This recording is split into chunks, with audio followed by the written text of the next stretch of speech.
तर सर्वांना नवीन नवीन वर्षाच्या खूप खूप शुभेच्छा. तर नवीन वर्षात सगळेजण मंदिरात जाते तर म्हटलं आपणही जाव.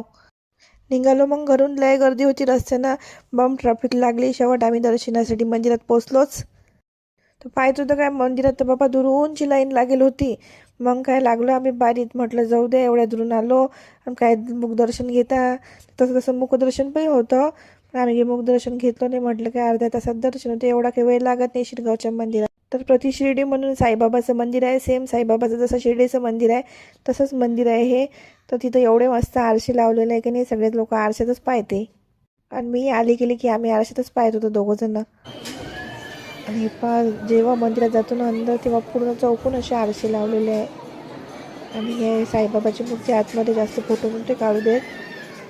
दर्शन घेतलं आणि बाहेर निघालो मंदिराच्या बाहेर आल्यावर इथं जेवणही मिळते 50 रुपयामध्ये. पण तिथं जेवण संपलं होतं. तसंही आम्हाला जेवण नव्हतं करायचं, कारण की नवीन वर्षानं मी घरीच लय मोठा स्वयंपाक करून ठेवला होता. भरपूर स्वयंपाक उरला होता घरी.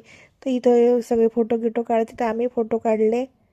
मग तिथं समोर गेल्यावर तिथं आहे शनिदेवाचं मंदिर. तिथं शनिदेवाचं दर्शन घेतलं आणि तिथंच आपल्या हनुमानाचं आणि गणपती बाप्पाचं पण दर्शन घेतलं. तिथून निघालो मग मंदिरातून आणि थेट गेलो तळेगावले श्री गजानन महाराजचं मंदिर आहे, तिथंही दर्शन घेतलं. आणि तिथून पाणीपुरीचं पार्सल घेतलं आणि बस घरी आलो.